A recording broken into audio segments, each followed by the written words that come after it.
everyone. Welcome to another episode of Cosmos with Cosmos. I'm Liz. I'm Mike. And Brandon's feeling under the weather today, so he will not be joining us for this episode of High in the Sky for February. Hey. Can you believe Feb's already? Feb's No. 2025? Where are we? What's happening? Can we go back in time? Or go forward in time? Done. All right.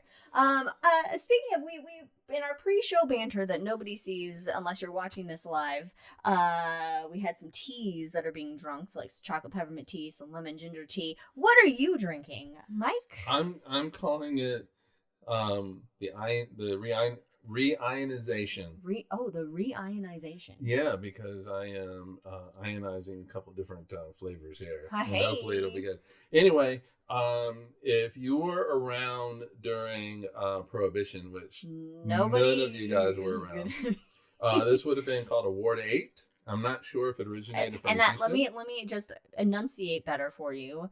Ward 8. It's called Ward 8 because you say it's called a Ward 8, and so it makes it sound like a Ward 8. WARD. So I don't know if it originated from It's very Mormon. Nolans or from Houston. But because apparently Houston has wards as well. Okay. But anyway, it has bourbon, Hey. orange juice, Hey. so it's healthy. lemon juice, Also healthy. and grenadine. Which a fun fact, I found out that grenadine was used during Prohibition to mask just rank gin. People would do it in their bathtub or whatever, and add a little sugar to it. Very nice. I had that. We were doing like a speakeasy theme for our drinks last night, so that's where he came up with that, and I had it last night, and it's very good. I, on the other hand, am drinking a Super Venus, except cold. Because Venus is hot. It's cold. It's basically a spicy margarita. So it's tequila and a spicy jalapeno pineapple margarita mix, which is like my jam. It'll go real well with the jalapeno poppers we have later that we didn't eat last night, and the heartburn that I get later. So we gotta get more of the mix. Yes, sold at our local pharmacy. Oh, Suzanne, I sent you the recipe for the poppers. Okay. Anyway, back to the show. We got what we're drinking. Follow us on all the things. At Drinking Cosmos on Twitter, Cosmos, everywhere else, including Blue Sky. And you can find the episodes on YouTube, Spotify, and wherever you get your podcasts. Also, we got some friends of the show. Follow Wildixia on Etsy, Wildixia, and our good buddy, Mr. Ron Proctor. Our good body, on the Real Mr. Proctor on YouTube at the Real Mr. Proctor. You can just search it in YouTube and he pops right up. And then, of course, if you're in the Council Bluffs, Iowa area, watch out for the squirrels there. But you can find Jack at the Rolling Bluffs, Rolling Hills. Rolling Bluffs. Planetarium. We do this every 2 weeks. We've been doing this for years so many at this years point. now. Anyway, check him out. Also, every other Wednesday, we have shots of astronomy for your gut called The Shot with Cosmos.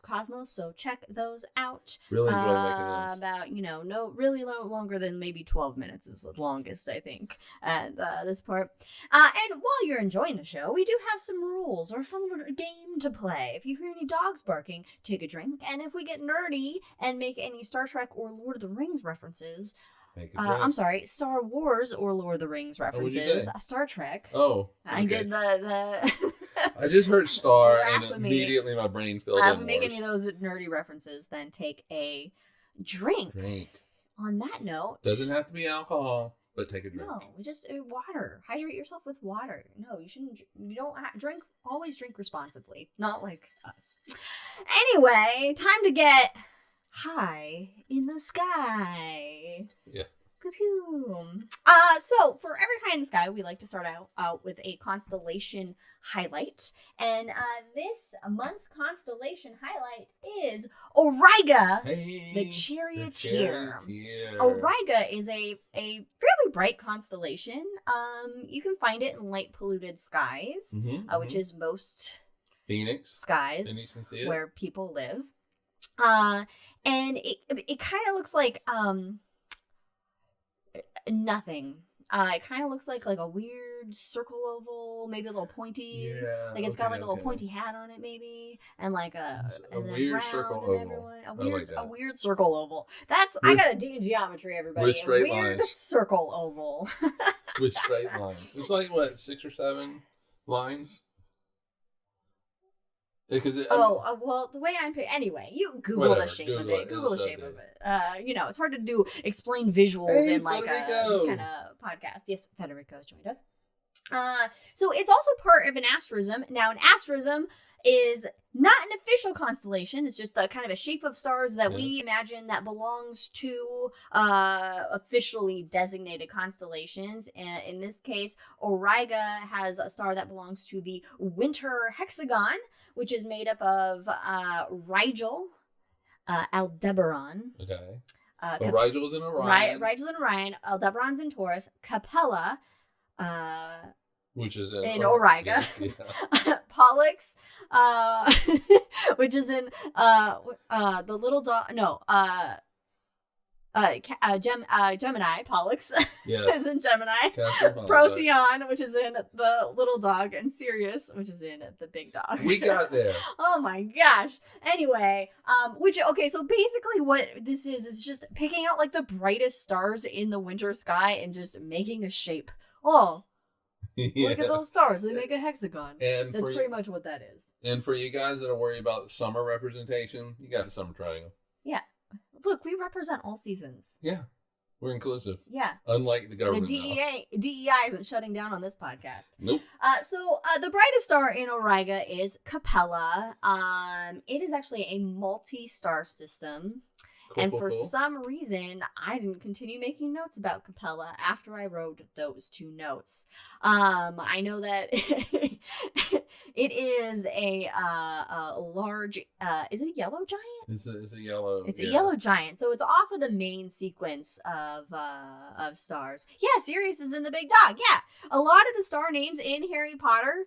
A lot of the names in Harry Potter, character names, are based on stars or constellations, like Sirius, the big dog. Bellatrix is a star Andromeda. In Orion. Andromeda. Draco the dragon constellation. There's like so many of them. Yeah, the entire Black family is named for basically things in the sky, and also it's why Sirius Black turns into a dog. Because it's Canis Major, the big dog. Canis Major. Yep. So, Susanna loves Harry Potter. Well, she and Katie will be. They're big Harry Potter fans.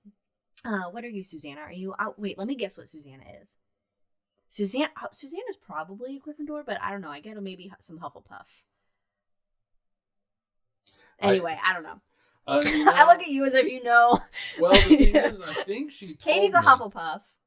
We're Gryffindors, although I kind of want to be a Ravenclaw now. Yeah, can we go back? Yeah, we can retake the test to gear it towards our ideal matches. Anyway, so Capella, a yellow giant star off of the main sequence. I don't think it's big enough to go boom. Is it just going to red giant it? It's just going to red giant it. It's gonna red giant it, people. But there's some other deep space objects that are in Auriga, the constellation. There's many open star clusters, such as M36, 37, and 38. There's also the Flaming Star Nebula. Oh, cool, Hufflepuff. I really want to. That's what Katie is as well. Yeah. I really want to see it. I meant to look it up, so I did look at the notes. I always look at the notes. That's how I got my name for my drink. But anyway, I meant to look it up, but then I got distracted by everything else. Yeah. Oh wait, what were you gonna look up? The flaming. You were gonna look it up. Okay.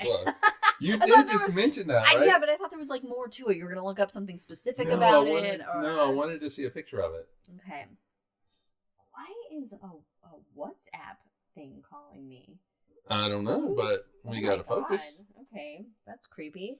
Okay, so it's an emission and reflection nebula. Cool. Which is 2 types of nebula. So An emission nebula is where there's like a hot star nearby that is ionizing the gas and dust around it, basically making it glow. Okay, so that's in a nutshell. And then a reflection nebula is where there's gas and dust that's actually reflecting the energy of nearby stars. So it's not being energized by that energy. It's like how the moon reflects sunlight, basically. And the planets and all that. Yeah, so on one hand you have a nearby star that's causing this ionization of gas and dust, and on the other hand you have some of the gas and dust is just reflecting other stars. So that's what makes the flaming star nebula, which is really cool. And I should have thought to put a picture up to show everybody, but I didn't. So that's where we are. Well, anyway, this nebula also, it's 1,500 light years away and 5 light years wide. Wow. So it's big, and the central star within it originated from Orion's belt. See, I did not know that. That's really cool. That's cool. Yeah, so stars are moving. So it's moving. It just, the universe has been around so long that it's moved completely out of the Orion constellation. Yeah. Cool. Yeah. Cool, well, cool. from our perspective, I should say. But still, I mean, that's a long way to go. Yeah, that's true. That's true. All right. Now, with all constellations, there's not just the science and spacey thingies that are in them and make them up and everything. There's some mythology behind them, which we like to talk about. So for Auriga in Mesopotamia,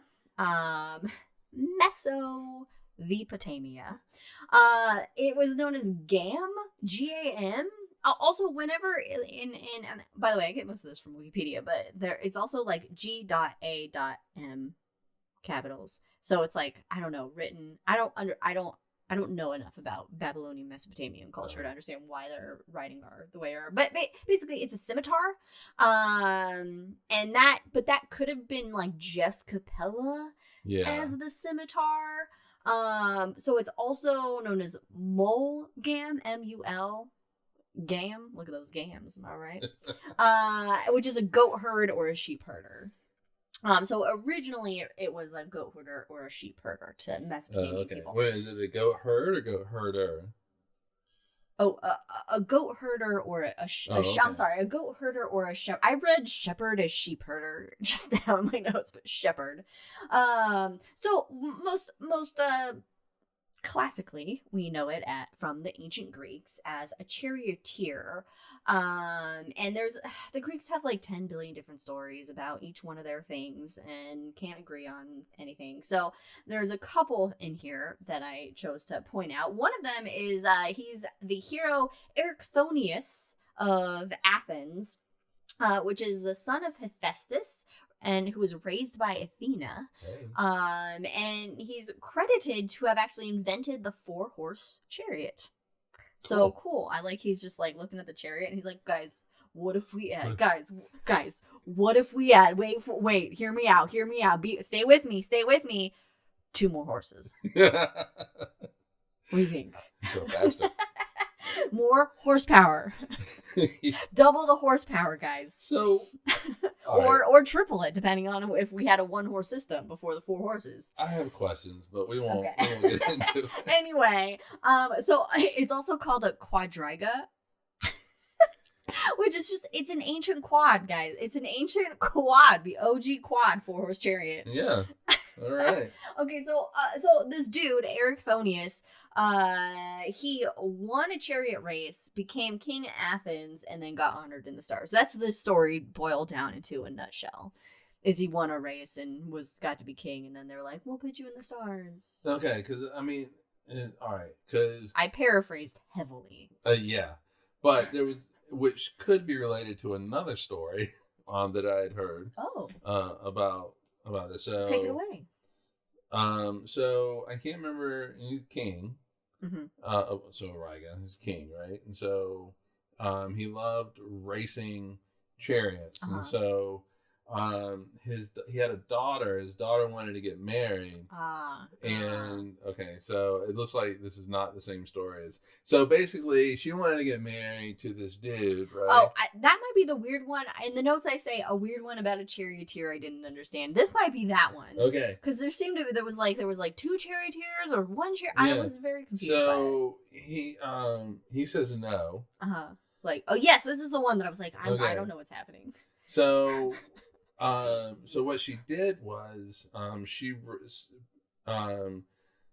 she got it so that Ariga would chariot race her, boyfriend, whatever, and if he won, he got to marry her. But she rigged it. It so basically the wheels fall off of her dad's chariot. He dies, so she gets to marry the dude. She killed her dad, so she could marry who she wanted, but not Ariga. No, Ariga's the king. Ariga's the king. Yeah. Oh, so she killed him. She killed him to then marry her. Yeah, marry her boyfriend. But like you said, there's like 1,000 different stories. Yeah. When I was reading that one, I was very confused because it was like he was like helping. He wanted to marry her, but then he was helping her marry somebody else, and then I got very confused by it. So I didn't take away that he was the king in all this, but yeah. The other one is where Ariga is Phaethon, the son of Helios. And he basically convinces his dad to borrow the chariot. He's like, Dad, let me borrow the chariot. Let me take it out. Let me take it out. It'll be fine. Nothing's gonna happen. Not a scratch. He takes it out, goes for a joyride, crashes and burns into the earth. Meanwhile, if it was my son, he would just sneak out in the middle of the night and take the car. Well, I mean, he basically ended up. Well, yeah, he probably would have too. But he scorched the earth. And so then he was only allowed out at night. He was only allowed out into the night sky as Ariga, the constellation. And one I always remember in the planetarium is that Ariga was actually a sheep herder or a goat herder. And Capella is associated with the she-goat Amalthea, who breastfed the infant Zeus. Because, this is what you do with your sheep is goats. With your goats. I don't know why I'm having such a big problem with sheep and goats today. So there's like a couple of stars that are called kids. Because they're the goat.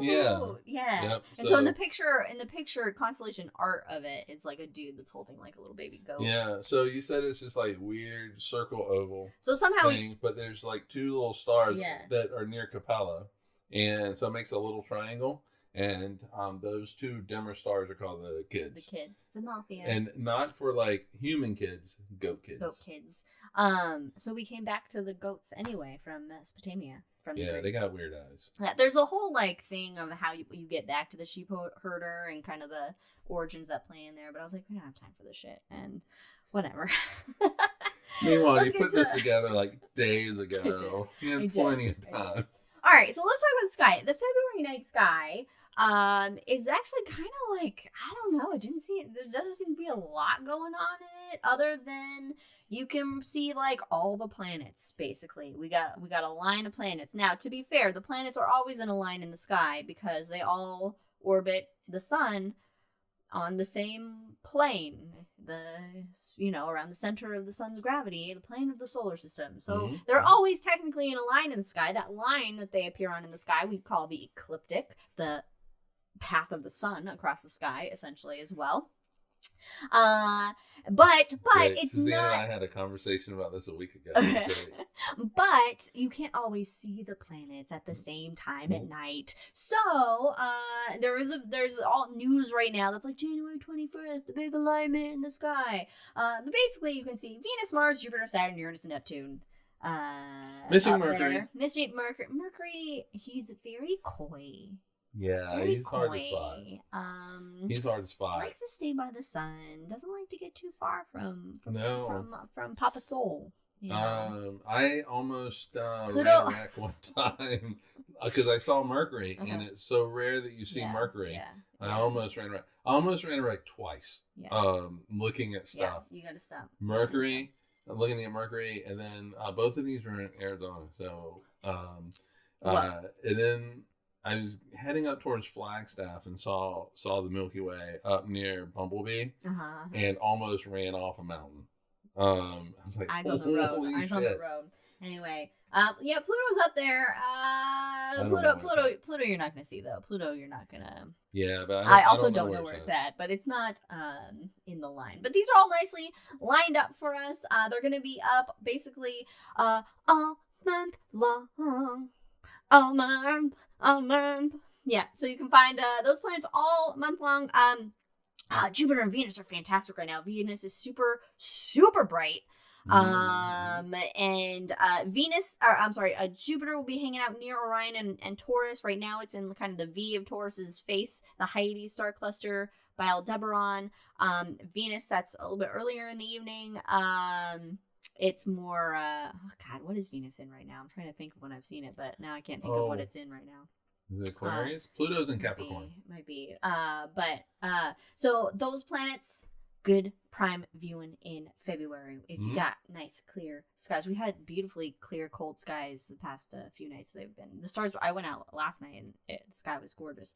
But we have some celestial events in February. RIP. It still exists, people. Pluto didn't die. She knows. I know. You and my dad, both on the Pluto train. Anyway, February 1st, the moon's going to be hanging out with Venus. So that's an easy way to find Venus is look for the moon on February 1st.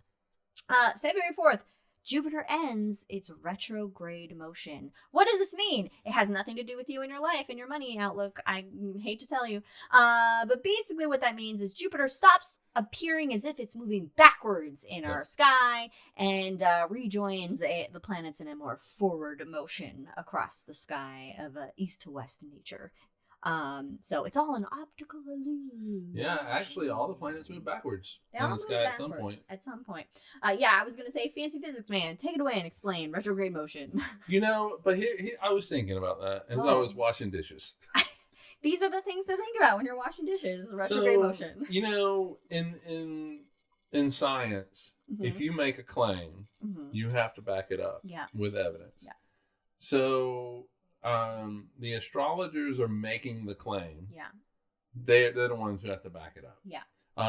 But, I have thought about this in the past. It's like, so in physics, to affect something, you need a force, right? Yes, the force. Yes. So says Isaac Newton. Yes. And a lot of other people. Well, but, yes. So first said. But in quantum mechanics, force is transmitted via particles. Yeah, so you get a little weird in the quantum realm. Yeah, so the electromagnetic force is transmitted by photons. The strong force is transmitted by gluons, which I kind of love that name because it kind of glues the quarks together. Should be called glompons. I don't know. Yeah. And then the weak force is two particles, W and Z particles. So it gets two. Just W and Z. But anyway, yeah. So, but W is, technically it's three because the W is a plus, positive, and a W minus, and then Z. But anyway, it's like, so what particle is making Jupiter affect you? That it's is it what force particles is it shooting at your head? The Namaste particle. Okay. So I guess Mars has its own. Yeah. I guess we're gonna find when we discover other things in the solar system, we have to account for that. I mean, it's just Occam's razor. It's just not. Yes. It's not. I didn't think you were gonna go on tangent on retrograde. I thought you were gonna explain retrograde motion. See, it wasn't a take it away and explain why it doesn't affect you. But I thought you were just gonna do because it's like when you're on the freeway and you're driving past a car and the car appears to move backwards. We're just passing it in our orbit, and so it looks like it goes backward. That was the nutshell. I thought you were gonna. Okay. Well, it sounded like it was a. But that's exactly why it doesn't affect you, because quantum physics. Yeah. So Susanna wants to know what do you guys mean when you say a star is in, like, we'll say a planet is in Taurus? It just means that when you're looking at it, its location, it looks to be within that constellation. So if you look at basically the constellations are kind of like the night map of the night sky and they're broken into these sections really to help astronomers locate things in space or to say where something is located, just like a map here on the world. We can look at the every country border is made up by us to determine where something is located. And so it is a way to make sense of the locations on the sky for modern scientific purposes. People made up stuff in the sky just because they had nothing else to do and no science, but so now we can say, oh, Venus, or oh, Jupiter, it's in Taurus right now, because that way to look for, you can look towards the constellation Taurus and you can find Jupiter. But it does have its own specific coordinates, which are called right ascension and declination, which are basically a longitude and latitude of the sky. So it can be like, oh, it's at RA this, declination this, but to most people that doesn't mean anything. And so it's easier to be like, hey, it's in Taurus. But also to a professional astronomer, Taurus is meaningless as well, other than just to say Jupiter's in Taurus and boom, that's all it means to and so you can quickly say to another astronomer that Jupiter's in Taurus, or whatever. She also asked, does it move? Yes, the planets do move out, some faster than others. For example, it'll take roughly a year for Jupiter to move out of Taurus over to the next constellation. Because it's got slow orbits. Yeah, because it takes about 12 years for it to go around. Yeah. Roughly. Whereas Mercury is just zipping around. Yeah. So that's why I was very surprised. Stars, they too are moving, but they are so far away that from our perspective, they really appear that they're not. And that's why I was very surprised that whatever it was. That's the flaming nebula. Well, that star had moved. Yeah, so far, so quickly. Right. Yeah. It takes about a few thousand years for us to notice the movement of the stars in the sky. Even that is very slight. Yeah. We're maybe like 12,000 to get a new North Star. Yeah. And that's because the Earth's wobbling. Anyway, okay. So, continuing on, just a few. Really, these are dominated by the moons. February 6th, the moon will be by Jupes, so that'll help you out there. February 9th, the moon's hanging out with Mars. I'm just giving you the moon's social calendar for February. It's the month of love, after all. On February 12th, get ready, NSFW, full moon, everybody. Full moon, known as the snow moon, because it's the snowiest time of the year. Yeah. It'd be nice if we got some snow. I know. February 16th, the Venus will be its brightest, which means it'll be it's super bright. It'll be in a full phase, I'm assuming. That means at its brightest. I don't. Or is it a combination? Well, of our distance? The thing is it's the opposite of what you think. Oh, it's the opposite? It's not a full phase? And that makes it... so I think the brightest is when it's at kind of a crescent shape because it's closer to us.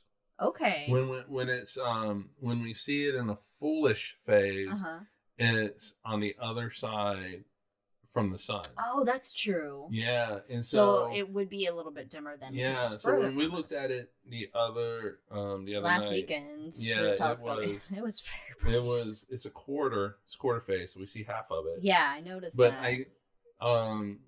But I think it's going for it to get brighter. It needs to paradoxically get a smaller phase, but also it's going to get much bigger in the thing. So in the telescope. All right.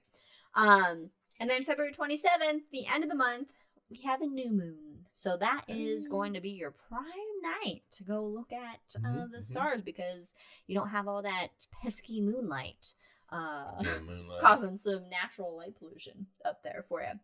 And then one little meteor shower for our first meteor, our second meteor shower watch, because we're talking about February of 2025, is the Alpha Centaurids in the southern hemisphere. So we don't see it. So we don't have to see it. But you know what? We're including the southern hemisphere. Oh, you think she's lower? She might be low enough in latitude. She might be low enough where she can get some streaking over. It's a very low-key meteor shower, though. Only its peak is between February 8th and 9th, and there's only going to be up to like 6 per hour. Never mind. Susanna's not going to see it. So, yeah, no, Phoenix light pollution. The parent body of this meteor shower is unknown. Oh, mysterious. Nice. Yeah. So that's pretty much the night sky for February. I really wasn't finding anything that was like standing out as far as like any major celestial events or anything, other than it is a short month. Other than the plethora of planets that are visible in the evening. Of course, excuse me, the jalapenos are getting to me. There's no jalapenos in it. Well, no, I should garnish it with jalapenos. Oh. Well, we don't have any more. No. But god damn it, what was I saying? Plethora of planets. Although you do need a telescope to observe Uranus and Neptune. But Mars, Venus, Jupiter, and Saturn are right for the taking. What? For us right here for the in viewing. Oak Ridge, for us here in Oak Ridge, we would have a shot at Uranus without a telescope. But you need really, really good eyesight, so that leaves me out. Is that what you call a peeping astronomer? Do we have to take a drink to that? No, I was just doing it for comedic effect. Yeah, so Uranus was actually spotted prior to it being officially discovered. Oh. But they just thought it was a star. That's it was like a dim star. Yeah, they thought it was just exceedingly dim. Mm-hmm.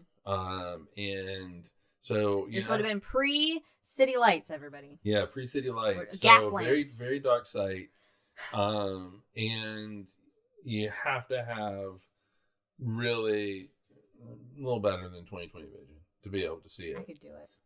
Yeah. So they spotted it. At least for 10 more years. They spotted it, but they thought it was a star because Uranus is so far away and moves very slow. Yeah. So its position doesn't look like it's changing like the other planets. It's noticeably. Yeah. You know. So it takes 80 years to go around? Yeah, sure. 84? Something like that, to go around the sky once. And so in your lifetime, I mean, you might be able to see it move, but chances are, because it's so dim, you're not really going to pay attention to it. But it had been spotted. And through a telescope, it'll look like a little blue dot. Yeah. That's what it'll look like. That's exactly what Neptune will look like. A little blue dot. We're all pale blue dots in this universe. Another great story thing that Suzanne and I talked about last week.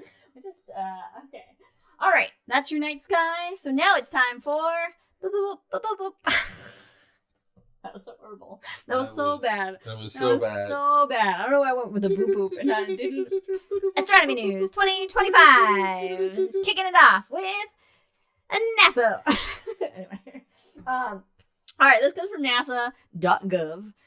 JPL prepping for a full year of launches and mission milestones. So, thought I'd kick it off with some stuff to look forward to this year. Although you can also check out our High in the Sky for January, where we do kind of that in the hangover, maybe. But NASA's Sphere X Space Observatory. It is known formally as the spectrophotometer for the history of the universe. Epoch of reionization of ICE's Explorer. Jeez. God damn, NASA. That is ridiculous. That is the most ridiculous acronym, initialism, whatever Brandon gets mad about whenever I call it the wrong thing, whatever. He's not here. He's not here.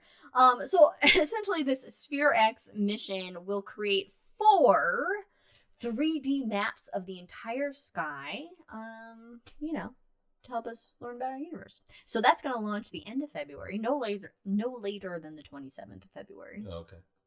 So that's cool. The next one is NASA's Lunar Trailblazer.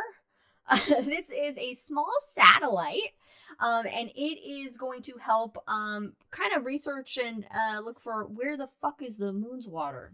Aliens got Aliens took the water, or Nazis, depending on the movie you watch. And that'll launch in late February. We can't joke about that. Oh, Nazis are coming back. All right. The next one is a collaboration between the U.S. and India. Hey, That's fun. NISAR. It is the NASA Indian Space Research Organization Synthetic Aperture Radar. I mean, that's another one that's just Jesus. NISAR, it's going to study the Earth. It's going to study surface changes that are related to volcanoes, earthquakes, ice sheet motion, deforestation, and in the best detail that we've ever seen it before, basically. Yeah. And that will launch in a few months. So what I read, a few months. So we'll see what happens. We'll see what happens. The next one coming up is the Cadre project. This is cooperative, autonomous, distributed robotic exploration. So this is a 3 suitcase-sized rovers that are going to be sent to the moon, and they're supposed to work together remotely without Earth controllers to autonomously to do a job. Basically, and they're going to kind of take simultaneous measurements and then compare the data. And so it's really a test to see if multiple autonomous robots will work together on a celestial object. That's what we're doing. Oh, well, yeah. Yeah. Okay. In a nutshell, that's what it is. I mean, haven't we done that before? No, because our rovers on Mars, they're controlled by controllers on Earth. These are designed no controllers. It's just totally autonomous. It does its thing, sends results back. That's humans hands off, basically, is what that is.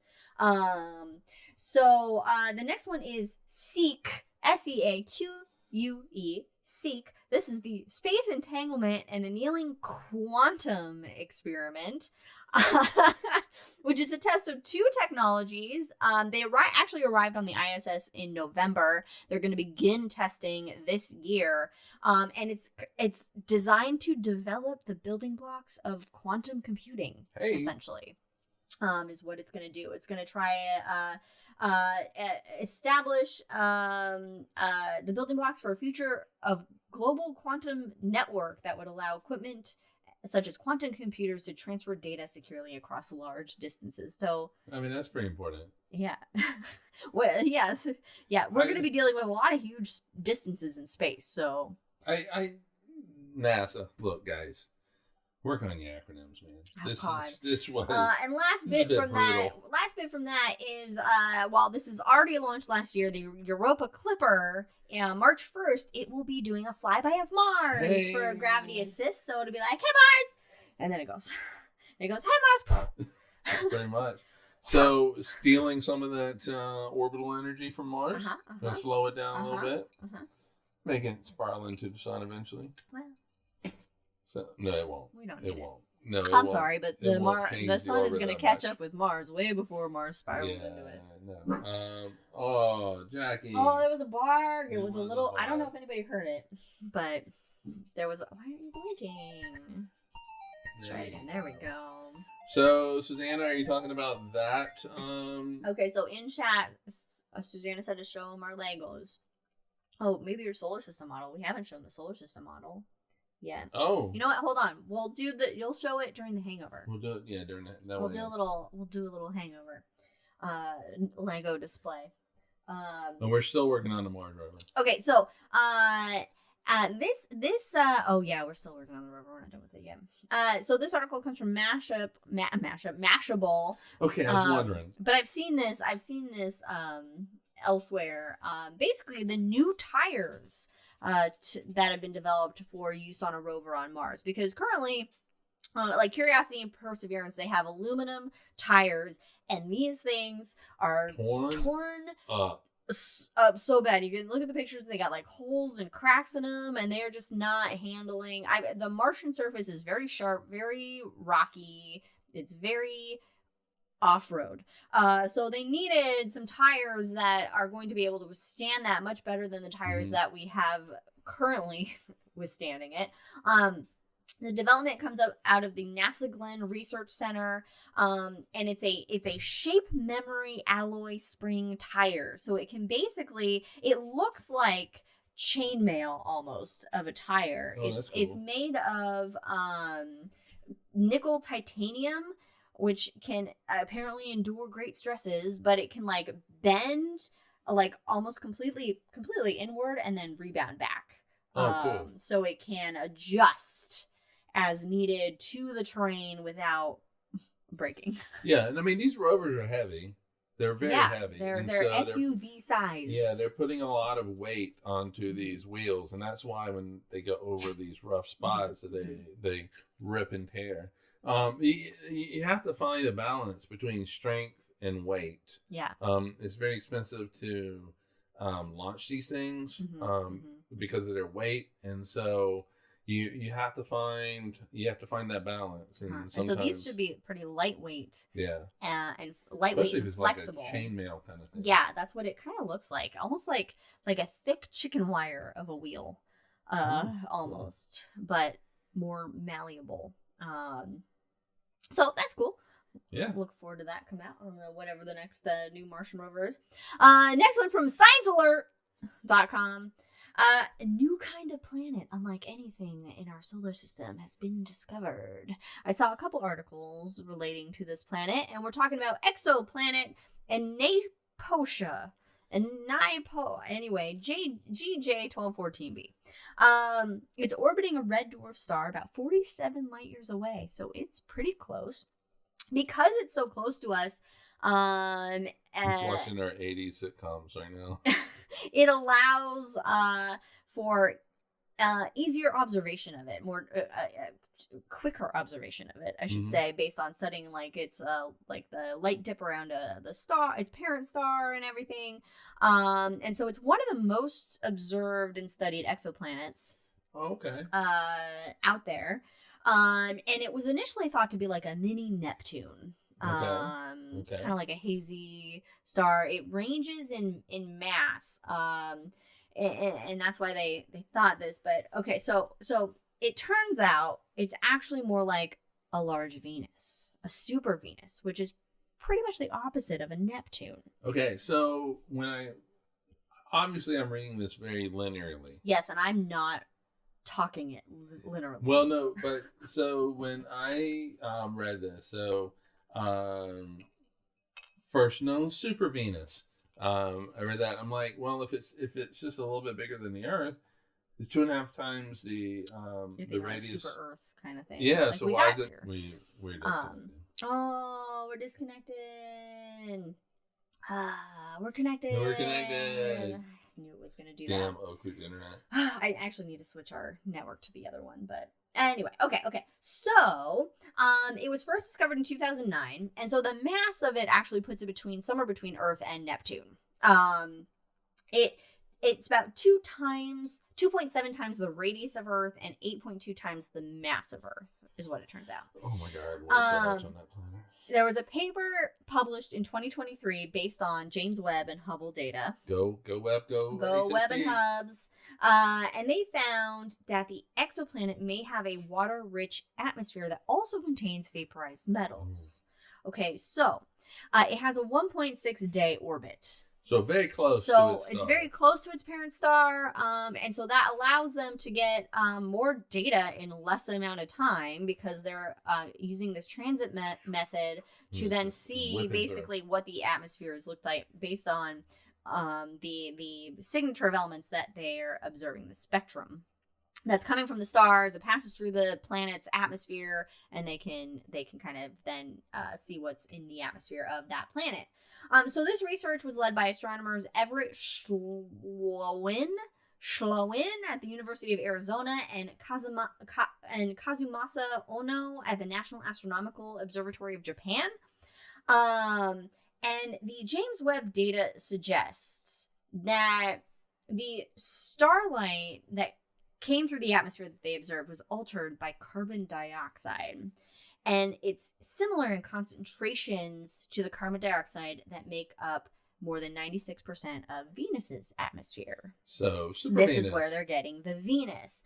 Now, it's a very faint signature that they were seeing. And so they ran some computer modeling, computer simulations, and they found that the scenario that best fits what they were observing is that it has an atmosphere dominated by metals at the lower altitudes, and small amounts of hydrogen. But then at the higher altitudes of the atmosphere, there's a haze that's dense with aerosols and CO2.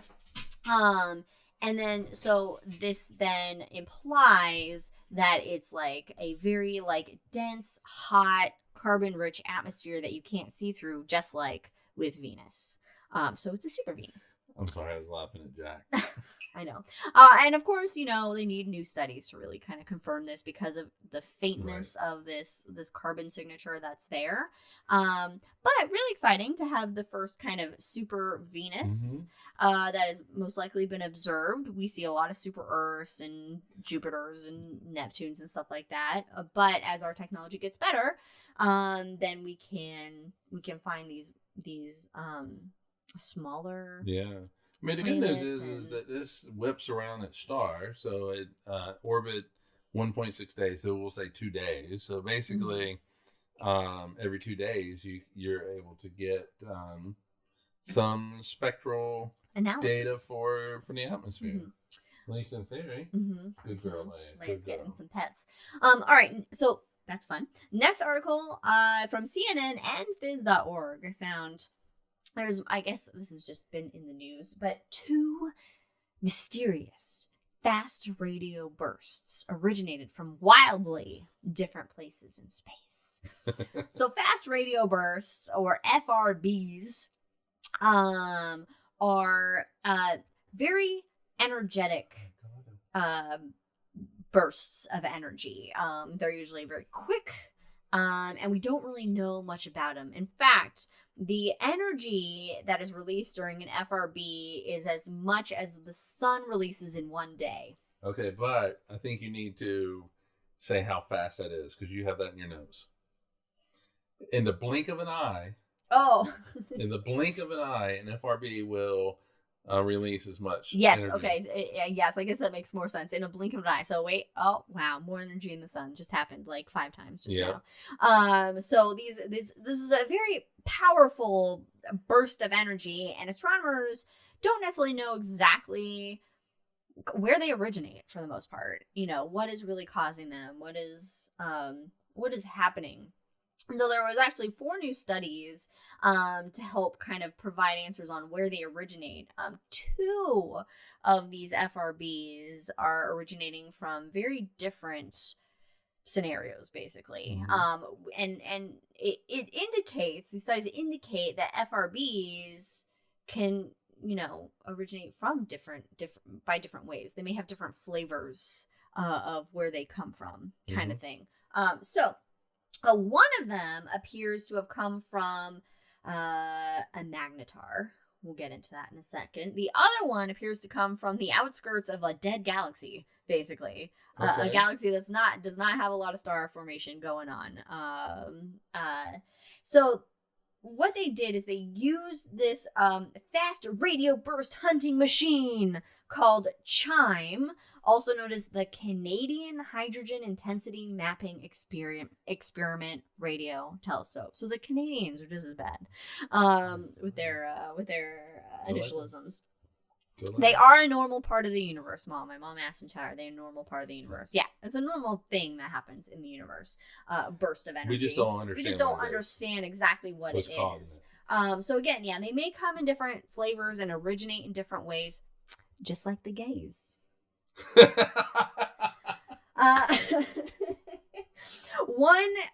the one that comes from the magnetar, this is FRB 2022-1022A. So 2022-1022A. So I'm guessing on December 22nd, 2022 is when it was when it happened, when it was discovered. So there's two kind of ways that this one could have come about. Either the signal formed within the star's magnetic environment. So a magnetar is a very high it's basically neutron star. It's a neutron star. Yeah, a neutron star with a super crazy magnetic field. Super strong. Like Magneto on 10 billion steroids. It just strip your hard drive real quick. And so either that burst of energy came from within the star's in magnetic environment, or it happened further out from maybe a shock wave that the star produced, and then it caused this burst to happen. Like maybe from a supernova or from the jets. Yeah. The beams. I don't know. The beams just further out.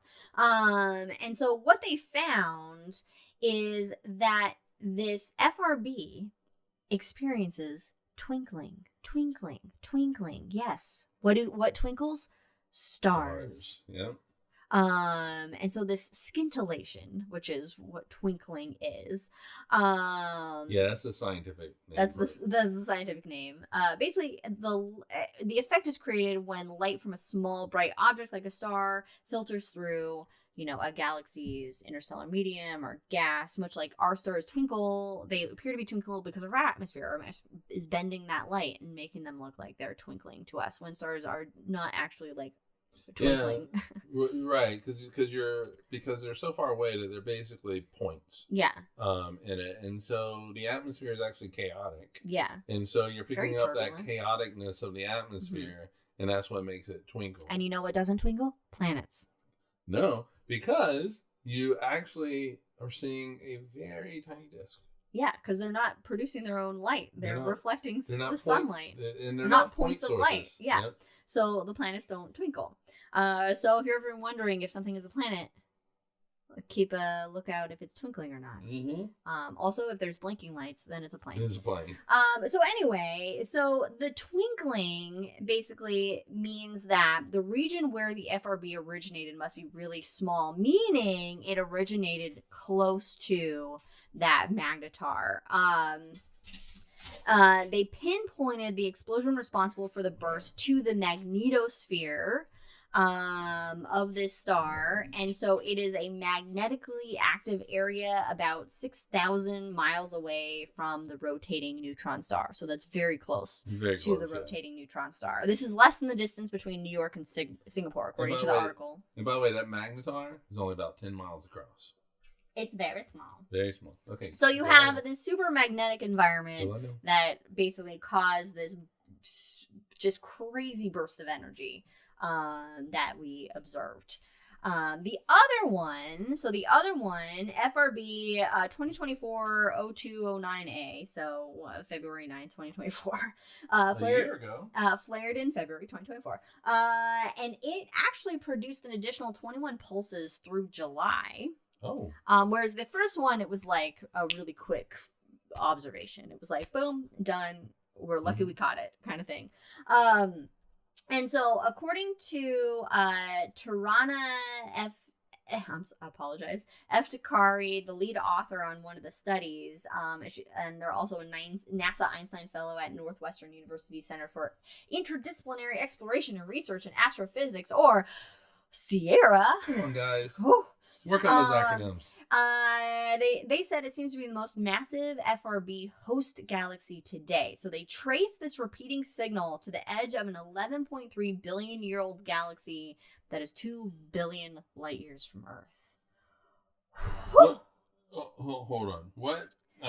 So the originating galaxy of this FRB signal is 11.3 billion years old. Oh, okay. And it's 2 billion light years from Earth. Okay. Okay. All right. So it may have come from a dense cluster of stars where magnetars could form due to the merger of two neutron stars. Two neutron stars make a magnetar. Maybe in this case, sometimes, occasionally, I don't know. Or it was a dead white dwarf collapsing in on itself. Okay, I got questions.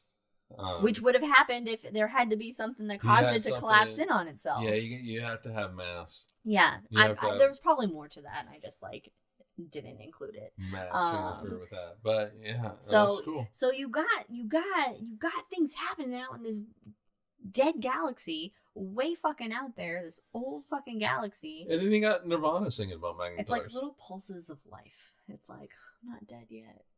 No, the universe is far from dead. It'll be dead when it gets ripped apart by dark energy. But speaking of far away things, according to astronomy.com, astronomers find the most distant supernova yet. I do love my supernovae. Mm-hmm. David Coulter, a postdoc at the Space Telescope Science Institute, he looked at a bunch of images from James Webb's Advanced Deep Extragalactic Survey program, or JADES program. And this targets the earliest galaxies. So he's looking at pictures of the earliest galaxies in the universe, just day in, day out, scanning away. He's got his magnifying glass out. He's got a bourbon on the side, and he's just hunting around. He's got a Sherlock cap on and a pipe. You think he's a bourbon guy? Anyway, so they're looking at. I think David's more of a tequila guy. Maybe. They're looking at images of all these super old galaxies, and they captured images that were like a year apart with the near infrared camera that James Webb has, and they found an event that happened when the universe was 1.7 billion years old. It's just a baby. Just a baby. For perspective, our sun is 4.6 billion years old. And the universe is currently 13.8 billion years old. I say currently because that number will most likely change. Well, it does every day. It does. Oh, well, okay. Fair. What is time? Fair. Though? I don't want to think about me aging. Check out our episode on time. So basically what they're trying to do is they're trying to identify whether distant supernovae are fundamentally different from or very much like what we see in the nearby universe. So they're trying to see if older supernovae are similar to newer supernovae. We hear this crap.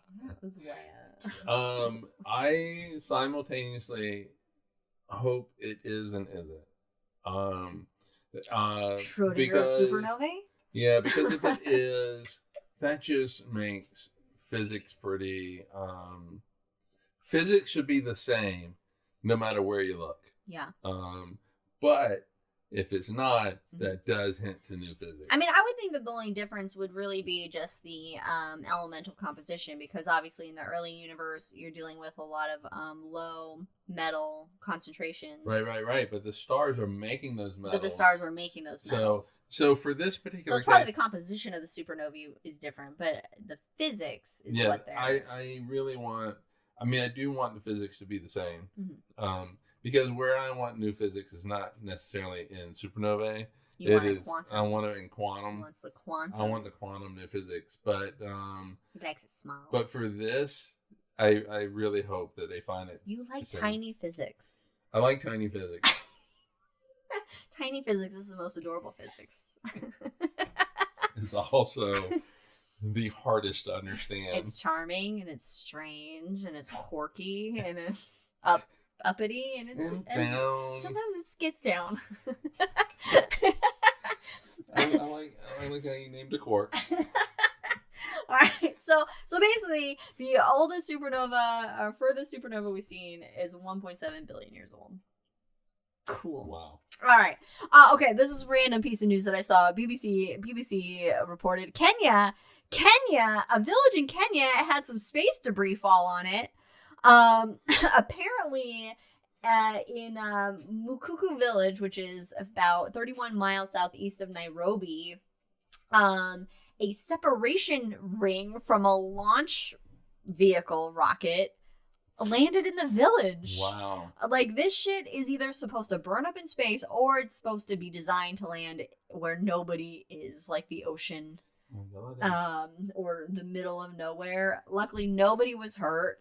But yeah, these villagers, all of a sudden, they got this fucking metal ring in their Yeah, but Forest. it is 500 kilograms, which is about 1,100 pounds. It's very. They're gonna need to call in some. Yeah, that's when the sky is falling. But it's like that. Why do they play now? It's like that. Door, the ring cam that caught that meteorite. Oh, see, I nailing. didn't. You know what? I never actually watched that. Oh, it's really cool. Yeah. I mean, you only see it in like one frame. Is it just like a? Yeah, you see it in one frame, and then you see this poof that happens. That's and funny.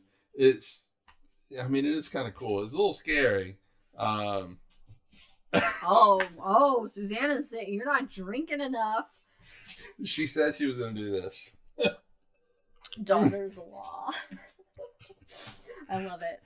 Yeah, keep on, Susanna. I do have 2 drinks that I have to space out. I guess I could make it. We still have the hangover, Susanna. We're not done yet. Anyway, so I watch out, fallen space debris. Okay, here's another one. But this irritates me. I know, this irritates me too, but I brought it in because, and this isn't the actual article title, I changed it. I changed what the actual article title should read. This comes from astronomy.com. You fixed it for me. I fixed your article title. The article title should read, Asteroid turns out to be a stupid Tesla. That's what the article should be. Basically, on January 2nd, the Minor Planet Center at the Harvard-Smithsonian Center for Astrophysics in Cambridge, Massachusetts, they announced the discovery of an unusual asteroid called 2018 CN41. It was first identified by a citizen scientist. Yes, you too can be a citizen scientist and look at pictures and shit and find things for space exploration. But they basically observed this object.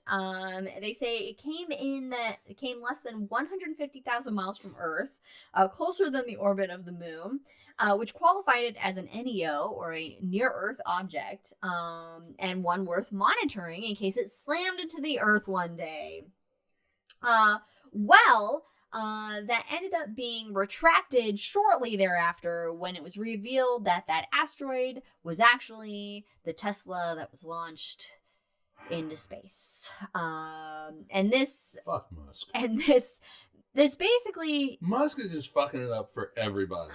With his little stupid little satellites, his Starlink, and now the Tesla, which was... Yeah, he's a piece of shit. He's a piece of shit. Oh, God. We know he's a piece of shit. Anyway. And to address Susanna, though, I would be dead if I was on my 3rd one right now. I would we don't have the constitution of you youngins. Like Tesla. Okay, so what this is, though, is it highlights an issue, an emblematic problem. I'm trying to use the fancy article words.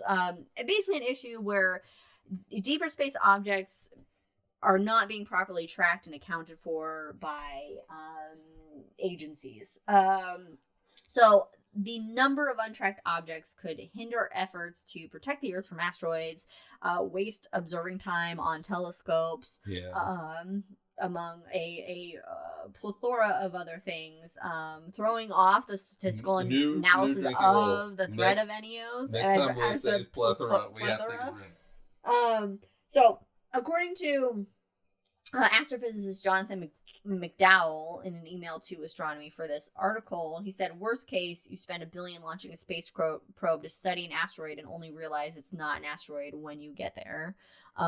So there needs to be more transparency in the shit that it has been launched into space and where its orbits are, and all worst that kind case, spend $1 billion.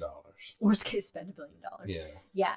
Now I've saved the best for last. Yeah. The piece, it was up front, and I was like, oh no, we have to put this at the end of the section, and that is the huge ass Andromeda image. Oh my God. The Hubble's piece de la resistance, the Andromeda Galaxy M4001, which is here you go. If you're watching the video, then we are showing the image. It is an image that has taken 10 years to create. It is a photo mosaic of basically 600 overlapping Hubble photos. It is 2.5 billion pixels. The top image here, and then there's some like inserts of some things they're seeing in this image.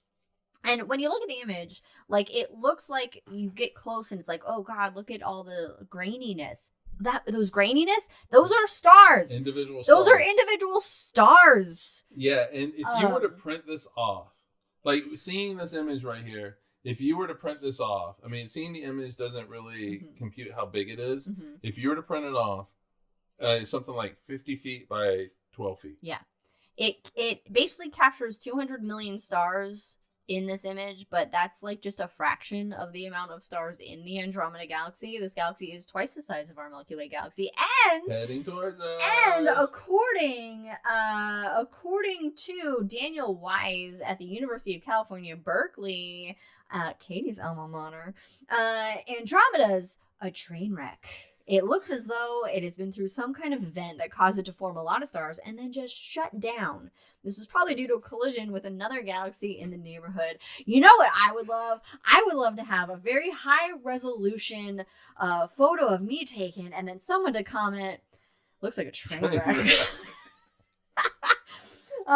So yeah, but it's like it just shuts down, like Andromeda's like, I'm done. Yeah.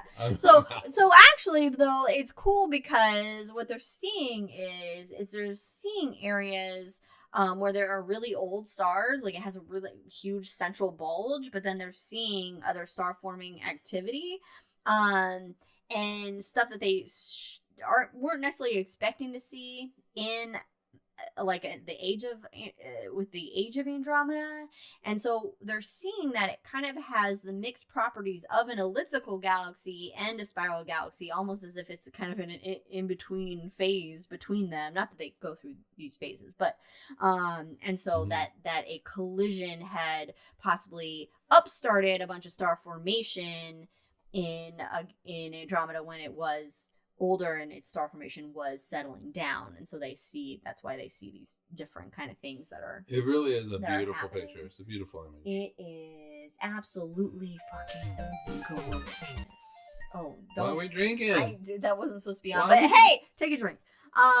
So to Andromeda. To Andromeda. Mom, my mom asked in chat, isn't it coming towards us? Why, yes!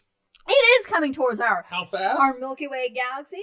I don't know how fast it's coming at us, but it's coming at us pretty fast. However, I can tell you that it won't reach us for another couple billion years. But 80 miles a second. 80 miles a second, rushing towards us. And it'll reach us in a couple billion years. So right about when the sun decides to like run out of energy and start to like turn into a red giant, it still has a little bit of kick left to it, but it's like starting to get a little bit, when it's just kind of like, it's just going to expand outwards. And then we have the Andromeda Galaxy that's like, hey guys, I'm coming over. And then we're all dead by climate change and our dystopian society that we've created for ourselves anyway. So have at it. Suzanne wants to know how far it is. So something like 2.8 million? Yeah, it's oh my God. It's 2.5 million light years away. So it's far away. Yeah. So again, it's not but it's really close. So when you're looking at it, you're seeing it as it appeared 2.5 million years ago. Yes. It's actually bigger than the full moon in our sky. Yes.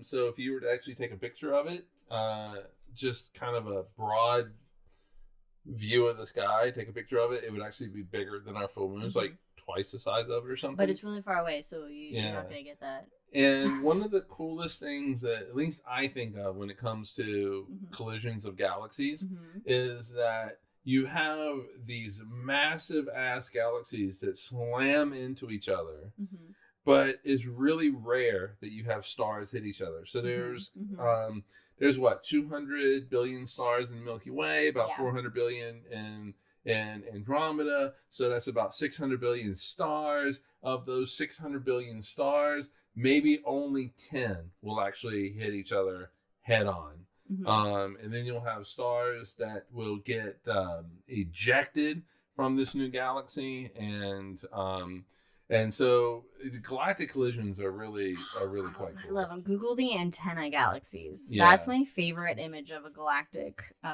interaction. So Suzanne asked, so why don't we see what it looks like now? Well, we can't see what it looks like now because we need light is how we see things, and that light takes 2.5 million years to reach Go us. from there to so here. we can only ever see how it looks at basically how many million light years, how many light years away it is. Yeah, so light travels at 186,000 miles per second, and so it actually takes a certain amount of time. I don't know what Jack's doing, but it takes a certain amount of time to go from there to here. So when we look at things, like if I'm looking at Liz, it's pretty much instantaneous. But I actually am seeing her as she appears in the past. I mean, for example, our sun, it takes 8 seconds for sunlight to reach the Earth. Minutes. Minutes. Yeah, but it takes something like a second and a half for the moon. Yeah, so 8.5 minutes from the sun. So all the sunlight that hits you when you go out and tan and relax in the sun, it's 8 minutes old. So it takes that time to reach us. And so if the sun were to go out right now, boom, we wouldn't know it for 8 minutes. But okay, my favorite fact, Susanna, one of my favorite facts about this though. Okay, so imagine that you're on a planet that is 65 million light years away, and you have good enough technology to observe the Earth, and you look at the Earth, but you're 65 million light years away from the Earth. So what you're seeing? Dinosaurs. You see dinosaurs on the Earth and not us on the Earth today. I love that. I love that. Anyway. All right, so we go back in time. All right, so what about Saturn? Okay. Saturn is about 10 AU from the sun. So you're seeing Saturn 9 to 11. So you're seeing it as it appeared basically 72 minutes to 96 minutes ago, depending on where it is in its orbit. Yep. For Pluto, it's hours for that. Time. Space be wild, science be wild, time be wild. Check out our episode on time. That's got to be a rule, though. Every time we plug the time episode.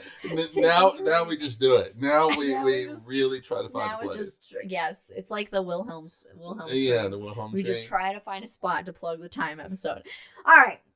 We've covered a lot in this episode of High in the Sky, so some great planets to check out in the February night sky. Find Auriga. You can use a star map app on your phone to help you find where things are located.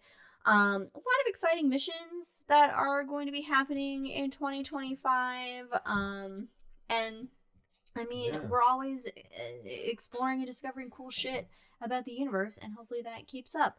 If you've joined us on this episode, thank you so much for watching or listening. And welcome, Susanna. You can follow us on all the things at Drinking Cosmos on Twitter and Cosmos with Cosmos everywhere else, and on Spotify and YouTube and wherever you get your podcasts. So cool. Hang out with us. But first, keep the resistance going, and not in a Trump kind of way that I'm holding this fist up like that. But also for Federico, good luck to Italy next week in Six Nations rugby tournament. Which will start up next week. And there was something else I was going to say. Oh, in 2 weeks, we're going to be talking about Aristotle. And Brandon's supposed to write that one up. But I'll probably end up writing it. Get on it, Brandon. Anyway, thanks for joining us. We'll see you next time. See you in a couple minutes for the hangover. Cheers.